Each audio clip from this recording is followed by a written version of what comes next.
Hi friends, welcome back to our channel. 7ാം ക്ലാസ്സിലെ first time evaluation 2024-25 വർഷത്തെ social സയൻസിന്റെ ക്വസ്റ്റ്യൻ പേപ്പറാണ് നമ്മൾ നോക്കാൻ പോകുന്നത്.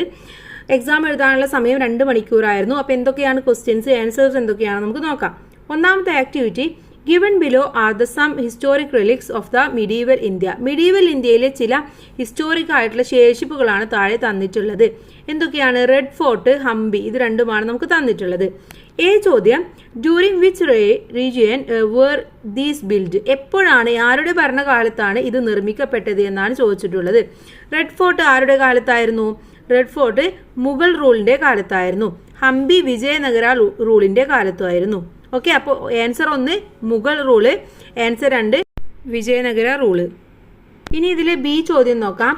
Given below are some statements about emperor Akbar by Pierre du Jarric and the Jesuit priest. Find out the specialities of emperor Akbar from the following. താഴെ നമുക്ക് കുറച്ച് സ്റ്റേറ്റ്മെന്റ് തന്നിട്ടുണ്ട് അക്ബർ ചക്രവർത്തിയെ കുറിച്ചിട്ട്. എവിടുന്നാണ്? ജെസ്യൂട്ട് പാതിരായിയായ പിയറി ജാരിക്കിന്റെ കുറിപ്പിൽ നിന്നുള്ള ചില വാക്യങ്ങളാണ് തന്നിട്ടുള്ളത്. ഇവയിൽ നിന്നും അക്ബർ ചക്രവർത്തിയുടെ സ്പെഷ്യാലിറ്റീസ് എന്തൊക്കെയാണെന്ന് നിങ്ങളുടെ അടുത്ത് കണ്ടെത്താനാണ് പറഞ്ഞിട്ടുള്ളത്. ഒന്നാമത്തേത് the emperor who shook the east എന്നുള്ളതാണ്. കിഴക്കിനെ വിറപ്പിച്ച ചക്രവർത്തി. അങ്ങനെ പറഞ്ഞു കഴിഞ്ഞാൽ എന്താണ്? He was A very powerful ruler എന്നുള്ളതാണ്. അപ്പോൾ എ പവർഫുൾ റൂളർ എന്നാണ് അവിടെ എഴുതേണ്ടത്. Second one, he administered justice without any distinction of caste, religion and familiar unfamiliar. അഥവാ കാസ്റ്റിൻ്റെയോ റിലീജിയൻ്റെയോ ഫെമിലിയർ ആയിട്ടോ അല്ലെങ്കിൽ അൺഫെമിലിയർ ആയിട്ടോ അങ്ങനെ യാതൊരു തരത്തിലുള്ള വ്യത്യാസവും ഇല്ലാതെ ജനങ്ങൾക്ക് എല്ലാവർക്കും ഈക്വൽ ആയിട്ടുള്ള പരിഗണന നൽകി. അതിനർത്ഥം എന്താണ്? The emperor who implement equality എന്നുള്ളതാണ് അല്ലേ. The emperor who implement equality. Third one, he treated the strong with force and the weak with mercy. അദ്ദേഹം എന്ത് ചെയ്തു? വെരി സ്ട്രോങ് ആയിട്ടുള്ളവരോട് വളരെ സ്ട്രോങ് ആയിട്ടും അതുപോലെ തന്നെ വീക്ക് ആയിട്ടുള്ളവരോട് വളരെ മേഴ്സി ആയിട്ടുമാണ് അദ്ദേഹം ട്രീറ്റ് ചെയ്തിരുന്നത് എന്നാണ് പറയുന്നത്. അതിനർത്ഥം emperor loved by every one എന്നുള്ളതാണ്. ഓക്കെ, അപ്പോൾ ആ 3 ഉത്തരം നമുക്ക് കിട്ടി. ഇനി നമുക്ക് അടുത്തത് നോക്കാം. സെക്കൻഡ് ആക്ടിവിറ്റി ആണ്.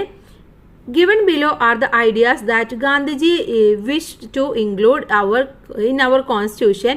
Which ideas of the constitution are these related? Gender justice, equality, fraternity, sovereignty. ഇത്രയുമാണ് തന്നിട്ടുള്ളത്. ഇതിൽ ഗാന്ധിജിയുടെ വിഷസ് എന്തൊക്കെയായിരുന്നു എന്നാണ് ചോദിച്ചിട്ടുള്ളത്.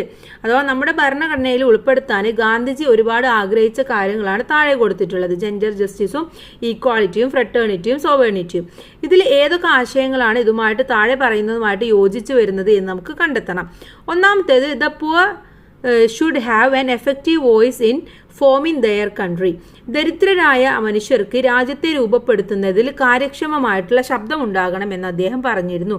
അങ്ങനെ പറഞ്ഞു കഴിഞ്ഞാൽ എന്താണ്? അവിടെ ഇക്വാളിറ്റി വേണം എന്നുള്ളതാണ് അല്ലേ. അപ്പോൾ ഫസ്റ്റ് വൺ ഇക്വാളിറ്റി എന്നുള്ളതാണ്. Second one, an India where woman can enjoy the same rights as men. അഥവാ പുരുഷന്മാരുടെ അവകാശങ്ങൾ അതേപോലെ തന്നെ സ്ത്രീകൾക്കും അനുഭവിക്കാവുന്ന ഇന്ത്യ ആയിരിക്കണം എന്ന് പറയുന്നുണ്ട്. അതിനർത്ഥം അവിടെ ജെൻഡർ ഇക്വാളിറ്റി, ജെൻഡർ ജസ്റ്റിസ് വേണം എന്നുള്ളതാണ്. ഓക്കെ, അപ്പോൾ അവിടെ ജെൻഡർ ജസ്റ്റിസ് എന്നുള്ളതാണ് രണ്ടാമത്തെ ആൻസർ. മൂന്നാമത്തത്, a constitution which can release India from all and a patrons. അഥവാ എല്ലാ പ്രതിസന്ധികളിൽ നിന്നും രക്ഷകർത്താക്കളിൽ നിന്നും ഇന്ത്യയെ മോചിപ്പിക്കുന്ന ഒരു ഭരണഘടന ആയിരിക്കണം എന്നാണ് പറയുന്നത്. അതിനർത്ഥം എന്താണ്? അവിടെ എന്ത് വേണം എന്നുള്ളതാണ്? ഫ്രട്ടേണിറ്റി വേണം എന്നുള്ളതാണ് അല്ലേ. അവിടെ സോവർണിറ്റി വേണം എന്നുള്ളതാണ് പറയുന്നത്. അപ്പം മൂന്നാമത്തെ സോവർണിറ്റി എന്നുള്ളതാണ്. ഇനി നാലാമത്തത്, an India in which all communities shawl leave in perfect harmony. എല്ലാ കമ്മ്യൂണിറ്റിയും ഒരേപോലത്തെ സൗഹാർദ്ദപരമായിട്ട് ജീവിക്കുന്ന ഒരു ഇന്ത്യ ആയിരിക്കണം എന്ന് പറയുന്നുണ്ട്. അഥവാ ഫ്രട്ടേണിറ്റി ആയിരിക്കണം എന്നുള്ളതാണ്. അപ്പോൾ ഒന്നാമത്തത് ഇക്വാളിറ്റി, രണ്ടാമത്തത് ജെൻഡർ ജസ്റ്റിസ്, മൂന്നാമത്തത് സോവർണിറ്റി, നാലാമത്തത് ഫ്രട്ടേണിറ്റി. ഓക്കെ, ഇനി ഇതിലെ ബി ചോദ്യം, by which name do we celebrate the day when the constitution of India came into force. എന്നാണ് നമ്മുടെ കോൺസ്റ്റിറ്റ്യൂഷൻ ഇന്ത്യ ഔദ്യോഗികമായിട്ട് നിലവിൽ വന്ന ദിവസം എന്നാണ് ചോദിച്ചിട്ടുള്ളത്. Independence day, republic day, constitutional day, voters day. ഏതായിരുന്നു? റിപ്പബ്ലിക് ഡേ എന്നുള്ള ഓപ്ഷൻ സി ആണ് ശരിയായിട്ടുള്ള ഉത്തരം. ഇനി മൂന്നാമത്തേത് നോക്കൂ. Basavanna was A philosopher and social reformer who lived in Kannada ദേശ ഇൻ ദ 12th century. 12ാം നൂറ്റാണ്ടിൽ കന്നഡ ദേശത്ത് ജീവിച്ചിരുന്ന ഒരു സോഷ്യൽ റിഫോമറും ഫിലോസഫറുമായിരുന്നു നമ്മുടെ ബസവണ്ണ എന്ന് പറയുന്നത്. ചോദ്യം, which of the given statement are related to Basavanna? ഇതിൽ താഴെ കൊടുത്തിട്ടുള്ളത് ഏതൊക്കെയാണ് ബസവണ്ണയുമായിട്ട് റിലേറ്റ് ചെയ്തിട്ടുള്ളത് എന്നാണ് ചോദിച്ചിട്ടുള്ളത്. ഏതൊക്കെയാണ്? ആദ്യം നമുക്ക് തന്നിട്ടുള്ളത് എന്തൊക്കെയാണെന്നൊന്ന് വായിച്ചു നോക്കാം അല്ലെ. ഒന്നാമത്തത് ഫൗണ്ടർ വൈരശിവ മൂവ്മെന്റ്. വൈരശിവ മൂവ്മെന്റിന്റെ ഫൗണ്ടർ എന്ന് പറയുന്നത് the residing place was known as khanqahs അഥവാ കാങ്കാഹുകൾ എന്ന പേരിൽ അറിയപ്പെടുകയാണ് അവരുടെ താമസ സ്ഥലം. Emphasise the importance of langar, common കിച്ചനെ കുറിച്ചിട്ട് എംഫസൈസ് ചെയ്യുന്നത്. The ideas that emerged in the discussion were conveyed to the people in the name of vachanas. ചർച്ചയിൽ രൂപപ്പെടുന്ന ആശയങ്ങളെ വചനങ്ങൾ എന്ന പേരിൽ ജനങ്ങളിലേക്ക് എത്തിച്ചു. ഇതിൽ ഏതൊക്കെയായിരുന്നു കൂട്ടുകാരെ ശരിയായിട്ടുള്ളത് ഫൗണ്ടർ വൈരശിവ മൂവ്മെന്റ് എന്നുള്ളതും അതുപോലെ തന്നെ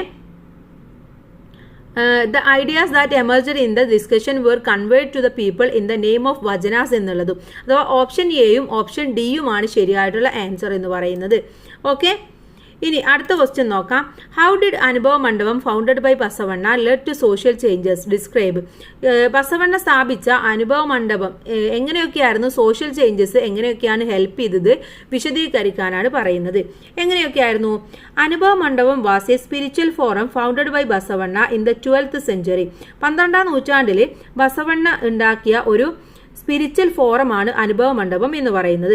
അല്ലാമ Prabhu and Akka Mahadevi led the discussion in the Anubhava മണ്ഡപം.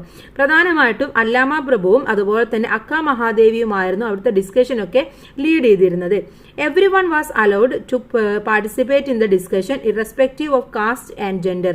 കാസ്റ്റിന്റെയോ ജെൻഡറിന്റെയോ യാതൊരു ഇറസ്പെക്റ്റീവും ഇല്ലാതെ എല്ലാവർക്കും ഈ അനുഭവ മണ്ഡപത്തിൽ പാർട്ടിസിപ്പേറ്റ് ചെയ്യാനുള്ള ഡിസ്കഷനിൽ പാർട്ടിസിപ്പേറ്റ് ചെയ്യാനുള്ള ഇതുണ്ടായിരുന്നു, എല്ലാവർക്കും ചെയ്യാമായിരുന്നു. People used to come to Anubhava Mandapam for spiritual discussion and renewal knowledge. എല്ലാ ആളുകളും ഈ അനുഭവ മണ്ഡപത്തിലേക്ക് വന്നത് ഒരു സ്പിരിച്വൽ ഡിസ്കഷനും അതുപോലെ തന്നെ റിന്യൂവൽ നോളജ് ഒക്കെ റിന്യൂ ചെയ്യാനും വേണ്ടിയായിരുന്നു. The idea that emerged in the discussion were conveyed to the people in the name of വചനാസ്.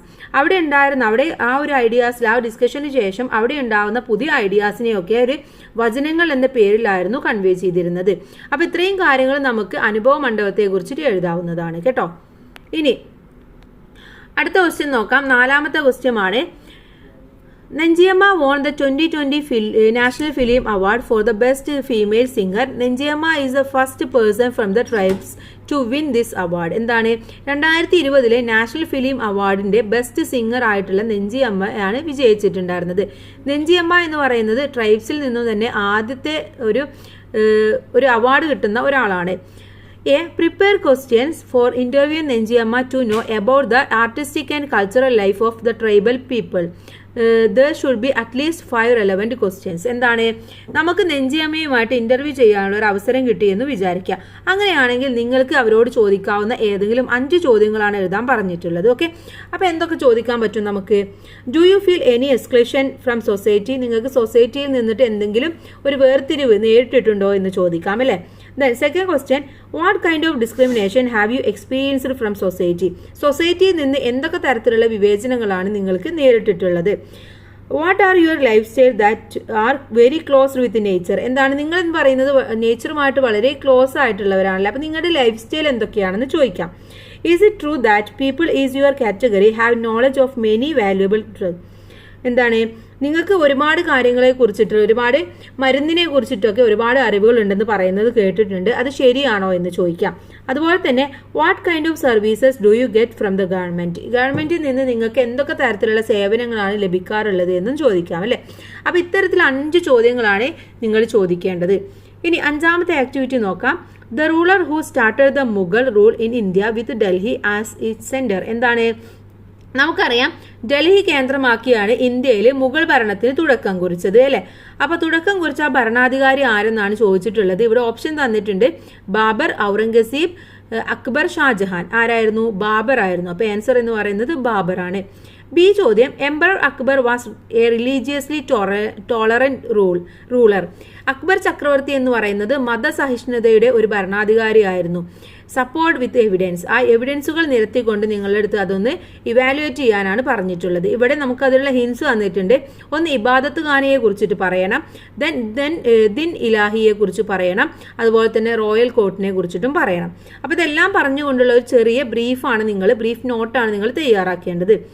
In 1575, Akbar build ഇബാദത്ത് ഖാന ഇൻ ഹിസ് ന്യൂ ക്യാപിറ്റൽ. എന്താണ് 1575 അക്ബർ ഇബാദത്ത് ഖാന എന്നുള്ള ഒരു പുതിയ ക്യാപിറ്റൽ ഉണ്ടാക്കിയത്. എവിടെയായിരുന്നു? ഫത്തേപൂർ സിക്രിയിലായിരുന്നു. Scholars and dignitaries of various religions used to gather here. എന്താണ് പല മതങ്ങളിൽ നിന്നുള്ള സ്കോളേഴ്സും അതുപോലെ തന്നെ ഡിഗ്നിറ്ററീസും ഒക്കെ അവിടെ കൂടിയിരുന്നു. These discussion speak volume about Akbar's policy of religious tolerance. ആ ഡിസ്കഷനിൽ അവിടെ എന്തായാലും സംസാരിച്ചിരുന്നത് അക്ബറിന്റെ റിലീജിയസ് ടോളറൻസിനെ കുറിച്ചിട്ടായിരുന്നു സംസാരിച്ചിട്ടുണ്ടായിരുന്നത്. അവിടെ ഡിസ്കഷൻ നടന്നിരുന്നത്. By combining the good aspect of all religions Akbar created Din Ilahi. എല്ലാ മതത്തിൽ നിന്നുള്ള ഗുഡ് ആയിട്ടുള്ള എല്ലാ നല്ല കാര്യങ്ങളും എടുത്തുകൊണ്ട് അദ്ദേഹം ഉണ്ടാക്കിയതാണ് ദിൻ ഇലാഹി എന്ന് പറയുന്നത്. രാജ Man Singh, Raja Bhagwan Das and Birbal were prominent and held the high position in the royal court of emperor Akbar. അക്ബറിന്റെ കോർട്ടിലെ ഏറ്റവും കൂടുതൽ സ്ഥാനങ്ങൾ ഉണ്ടായിരുന്ന ആളുകളായിരുന്നു രാജ മാൻസിംഗ്, അതുപോലെ തന്നെ രാജ ഭഗവൻ ദാസ്, ബീർബൽ. ഇവർക്കൊക്കെ നല്ല ഹൈ പൊസിഷൻ ആയിരുന്നു ഉണ്ടായിരുന്നത്. അപ്പോൾ ഇത്രയും കാര്യങ്ങളൊക്കെ നിങ്ങൾക്ക് ഈ ഒരു അക്ബറിന്റെ റിലീജിയസ് ടോളറൻസിനെ കുറിച്ചിട്ട് പറയാവുന്നതാണ്. ഇനി 6th activity, the idea and values put forward by the Indian freedom struggle was the foundation of our constitution. എന്താണ് ഇന്ത്യൻ ഫ്രീഡം സ്ട്രഗിളിന്റെ അതിൻ്റെ അനന്തരഫലമായിട്ടായിരുന്നു നമുക്ക് കോൺസ്റ്റിറ്റ്യൂഷന്റെ ഐഡിയാസും വാല്യൂസും ഒക്കെ ഉണ്ടായിട്ടുള്ളത്. ഇവിടെ ചോദ്യം, find and write the correct statement based on the first war of independence in 1857. 1857 നടന്ന ഒന്നാം സ്വാതന്ത്ര്യ സമരവുമായി ബന്ധപ്പെട്ട് താഴെ പറയുന്ന പ്രസ്താവനകളിൽ ശരിയായവ കണ്ടെത്തി എഴുതാനാണ് പറഞ്ഞിട്ടുള്ളത്. The first war of independence in 1857 was the first mass movement. എന്താണ് ആദ്യത്തെ മാസ് മൂവ്മെന്റ് എന്ന് പറയുന്നത് 1857 ഒന്നാം സ്വാതന്ത്ര്യ സമരമാണെന്നാണ് പറയുന്നത്. Then the first war of independence proved that there is no relevance of secular thought. മതസൗഹാർദ്ദ ചിന്തകൾക്ക് പ്രസക്തിയില്ലെന്ന് ഒന്നാം സ്വാതന്ത്ര്യ സമരം നമ്മളെ തെളിയിച്ചു. മൂന്നാമത്തത്, the war of 1857 helped in strengthening nationalism among people. ജനങ്ങളിൽ ഒരു ദേശീയ ബോധം വളർത്തുന്നതിന് ഈ ഒരു 1857 വിപ്ലവം സഹായിച്ചു. Then fourth one, the activities of Indian National Congress strengthened the first freedom struggle. Indian national കോൺഗ്രസിന്റെ പ്രവർത്തനങ്ങൾ ഒന്നാം സ്വാതന്ത്ര്യ സമരത്തെ ശക്തിപ്പെടുത്തി. The first world war of independence caused four the formation of many regional organisation. നിരവധി പ്രാദേശികമായിട്ടുള്ള ഓർഗനൈസേഷന് ഈ ഒരു ഒന്നാം സ്വാതന്ത്ര്യ സമരം കാരണമായി എന്നാണ് പറയുന്നത്. ഇതിൽ ഏതൊക്കെയാണ് കൂട്ടുകാരെ കറക്റ്റ് ആയിട്ടുള്ളത്? ഇതിൽ ഒന്നാമത്തേത് അഥവാ the first war of independence in 1857 was the first mass movement എന്നുള്ളതും, അതുപോലെ തന്നെ the war of 1857 help with strengthening nationalism among people എന്നുള്ളതും, the first war of independence cost for the formation of many regional organisation എന്നുള്ളതും. അഥവാ ഒന്നാമത്തെയും മൂന്നാമത്തെയും അഞ്ചാമത്തെയുമാണ് ശരിയായിട്ടുള്ള statements. ഇനി B ചോദ്യം, from which act is the idea of bicameral legislature at the centre included in the constitution. കേന്ദ്രത്തിൽ ഒരു bicameral legislature എന്ന ആശയം ഭരണഘടനയിൽ ഉൾപ്പെടുത്തിയത് ഏതു നിയമത്തിൽ നിന്നാണ്? ഗവൺമെന്റ് ഓഫ് ഇന്ത്യ ആക്ട് 1935 നിന്നാണ്. ഓക്കെ, 1935 ഗവൺമെന്റ് ഓഫ് ഇന്ത്യ ആക്ടിൽ നിന്ന്. The C, what was the main proposal of the cabinet mission that visited India in 1946 which came to India for discussing the exchange of power? 1946 അധികാര കൈമാറ്റം ചർച്ച ചെയ്യുവാനായി India സന്ദർശിച്ച cabinet മിഷന്റെ പ്രധാന നിർദ്ദേശം എന്തായിരുന്നു? they need a constitution. അവർക്കൊരു കോൺസ്റ്റിറ്റ്യൂഷൻ വേണം എന്നുള്ളത് തന്നെയായിരുന്നു. അപ്പോൾ answer they need a constitution എന്ന് എഴുതിയാൽ മതി. Then next one, നമുക്ക് 7th ആക്ടിവിറ്റി ആണ് നോക്കാനുള്ളത്. Given below are the information related to the administration of justice during Mughal rule and Vijayanagara rule. Mughal ഭരണകാലത്തെയും അതുപോലെ തന്നെ വിജയനഗര ഭരണകാലത്തെയും നീതി നിർവഹണവുമായി ബന്ധപ്പെട്ട വിവരങ്ങളാണ് താഴെ നൽകിയിട്ടുള്ളത്. അതിൽ വിട്ടുപോയവ നമ്മളെടുത്ത് പൂരിപ്പിക്കാനാണ് പറഞ്ഞിട്ടുള്ളത്. അപ്പോൾ Mughal rule, the final decision in the dispute was taken by emperor. എന്താണ് മുഗൾ റൂളിൽ ഏറ്റവും ഫൈനലായിട്ടുള്ള തർക്കങ്ങളിൽ അന്തിമ തീരുമാനം എടുക്കുന്നത് എംപറർ തന്നെയായിരുന്നു. ഇനി വിജയനഗര റൂളിലാണെങ്കിലോ the appeal authority was the king himself. Appeal അധികാരി എന്ന് പറയുന്നത് രാജാവ് തന്നെയായിരുന്നു. There were no separate courts എന്നുള്ളതാണ് മുഗൾ ഭരണകാലത്ത്. അങ്ങനെയാണെങ്കിൽ വിജയനഗരം എങ്ങനെയായിരുന്നു? There were courts at various level. ഒരുപാട് ലെവലിലുള്ള കോർട്സ് നിലനിന്നിരുന്നു. ഇനി അടുത്തത് മുഗൾ റൂൾ തന്നിട്ടില്ല, വിജയനഗരയിൽ പറഞ്ഞിട്ടുള്ളത് the courts in the village settled minor offence and labour dispute. ചെറിയ കുറ്റങ്ങളും തൊഴിൽ പ്രശ്നങ്ങളും ഗ്രാമങ്ങളിലെ കോടതികളാണ് കൈകാര്യം ചെയ്തിരുന്നത്. അങ്ങനെയാണെങ്കിൽ മുകളിലാണെങ്കിലോ local religious scholars investigated and adjudicated disputes. അന്ന് ലോക്കൽ റിലീജിയസ് സ്കോളേഴ്സ് ആയിരുന്നു ഇതൊക്കെ നോക്കിയിരുന്നതും അതിന് വിധി പറഞ്ഞിരുന്നതും അവരായിരുന്നു. ഖാസിമാർ എന്നാണ് അവരെ പറയുന്നത്. ഇനി ബി ചോദ്യം, compare the administration of justice between the Mughal rule and the Vijayanagara rule. Prepare a note on it. Mughal ഭരണകാലത്തെയും വിജയ ഭരണകാലത്തെയും അഡ്മിനിസ്ട്രേറ്റീവ് ഓഫ് ജസ്റ്റിസിനെ കുറിച്ചിട്ട് ഒരു താരതമ്യം ചെയ്തിട്ട് കുറിപ്പ് തയ്യാറാക്കാനാണ് പറയുന്നത്. അപ്പോൾ രണ്ടിനെയും കുറിച്ചിട്ട് കാര്യങ്ങൾ നമ്മൾ പറയണം. In Vijayanagara convenes the country was divided into mandalam, nadu, സ്ഥല ആൻഡ് ഗ്രാമ. എന്താണ് വിജയനഗര പീരീഡിൽ ഉണ്ടായിരുന്നത്? കൺട്രിയെ അവർ മണ്ഡലം എന്ന് പറഞ്ഞുകൊണ്ട് ഡിവൈഡ് ചെയ്തു. മണ്ഡലത്തിന് നാട് എന്ന് പറഞ്ഞുകൊണ്ടും നാടിന് സ്ഥല എന്ന് പറഞ്ഞുകൊണ്ടും വീണ്ടത് ഗ്രാമ എന്ന് പറഞ്ഞുകൊണ്ടും ഡിവൈഡ് ചെയ്തു. And there were courts at various level for the administration of justice.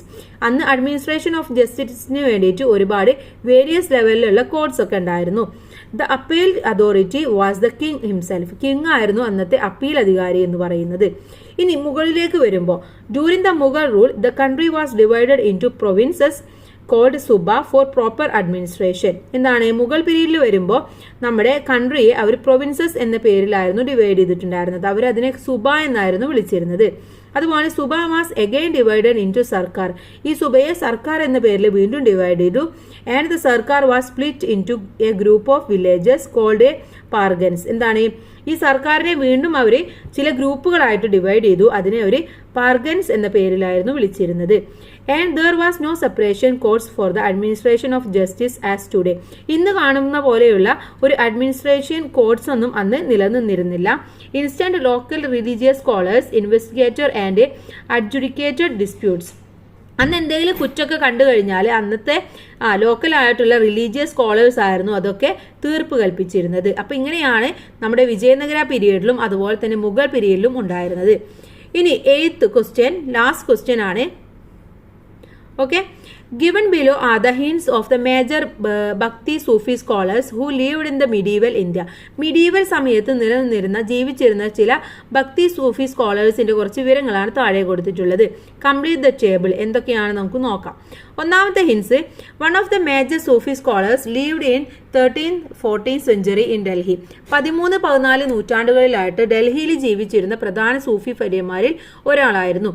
ഭക്തി സൂഫി സ്കോളേഴ്സ് ആരാണ് പേര് എന്ന് കൊടുത്തിട്ടുണ്ട്, ഷെയ്ഖ് നിസാമുദ്ദീൻ ഔലിയ. ഓക്കെ, ഇനി അടുത്തത് lived in Kannada Desha in the 12th century. He wrote in Kannada, founded Vairashaiva movement. അഥവാ 12ാം നൂറ്റാണ്ടിൽ കന്നഡ ദേശത്തിൽ ജീവിച്ചിരുന്നു. കന്നഡ ഭാഷയിൽ ഒരുപാട് റൈറ്റിംഗ്സ് ഒക്കെ അദ്ദേഹത്തിനുണ്ട്. അതുപോലെ തന്നെ വീരശൈവ എന്ന പ്രസ്ഥാനം ആരംഭിച്ചു. ആരായിരുന്നു ഇത്? ബസവണ്ണ. അപ്പോൾ അവിടെ ബസവണ്ണ എന്ന് എഴുതി കൊടുക്കുക. ഇനി lived in Uttar Pradesh in the 15th century, propagated ideas through hymns known as ദോഹാസ്. 15ാം നൂറ്റാണ്ടിൽ ഉത്തർപ്രദേശിൽ ജീവിച്ചിരുന്ന ഒരാളാണ്. ദോഹകൾ എന്നറിയപ്പെട്ടിരുന്ന കീർത്തനങ്ങളിലൂടെ ആശയങ്ങൾ പ്രചരിപ്പിച്ചിരുന്നു. അദ്ദേഹത്തെ പറയുന്ന പേരെന്താണ്? അദ്ദേഹത്തിന്റെ പേര് കബീർ എന്നാണ്. ഓക്കെ, കബീർ. ഇനി ഇതിൽ ബി ചോദ്യം, പൂന്താനം അതുപോലെ തന്നെ Khwaja Muhiyuddin Chishti, Karaikal Ammaiyar were the preachers of Bhakti Sufi movement. Identify the state where they lived and mark them on the outline of map. അതോ നമുക്കൊരു മാപ്പും കൂടെ തന്നിട്ടുണ്ടായിരുന്നു. അതിൽ ഈ പൂന്താനം അതുപോലെ തന്നെ ഖ്വാജ മൊയ്യുദ്ദീൻ ചിശ്തി, കാരക്കൽ അമ്മയാർ എന്നിവർ സൂഫി പ്രസ്ഥാനത്തിന്റെ പ്രചാരകരാണ് നമുക്കറിയാം. ഇവർ ജീവിച്ചിരുന്ന സംസ്ഥാനങ്ങൾ അടയാളപ്പെടുത്താനാണ് പറഞ്ഞിട്ടുള്ളത്. അപ്പം നമുക്ക് ഓരോരുത്തരും ജീവിച്ചിരുന്നത് എവിടെയാണെന്ന് പറയാം. അപ്പോൾ നിങ്ങൾ മാപ്പ് കിട്ടിക്കഴിഞ്ഞാൽ അതുപോലെയാണ് അടയാളപ്പെടുത്തേണ്ടത്. ഒന്ന് പൂന്താനം ജീവിച്ചിരുന്നത് കേരളത്തിലായിരുന്നു. അഥവാ നമ്മുടെ മാപ്പിന്റെ ലാസ്റ്റാണ് കേരളം വരുന്നത്. അതുപോലെ തന്നെ ഖ്വാജ മൊയ്യുദ്ദീൻ ചിശ്തി താമസിച്ചിരുന്നത് ജീവിച്ചിരുന്നത് രാജസ്ഥാനിലാണ്. ഓക്കെ, രാജസ്ഥാൻ ഏകദേശം ഒരു സെന്റർ ഭാഗത്തായിട്ട് വരും. അതുപോലെ തന്നെ കാരക്കൽ അമ്മയാർ ജീവിച്ചിരുന്നത് തമിഴ്നാട്ടിലാണ്. തമിഴ്നാട് നമ്മുടെ കേരളത്തിന്റെ തൊട്ടാണുള്ളത്. ഓക്കെ, അപ്പോൾ ഇത്രയുമാണ് ഈ ഒരു ക്വസ്റ്റ്യൻ പേപ്പർ എന്ന് പറയുന്നത്. അപ്പോൾ എല്ലാ ക്വസ്റ്റ്യൻസും നമ്മൾ ഡീറ്റെയിൽ ആയിട്ട് തന്നെ നോക്കി. എല്ലാ കൂട്ടുകാർക്കും താങ്ക്സ് ഫോർ വാച്ചിങ്.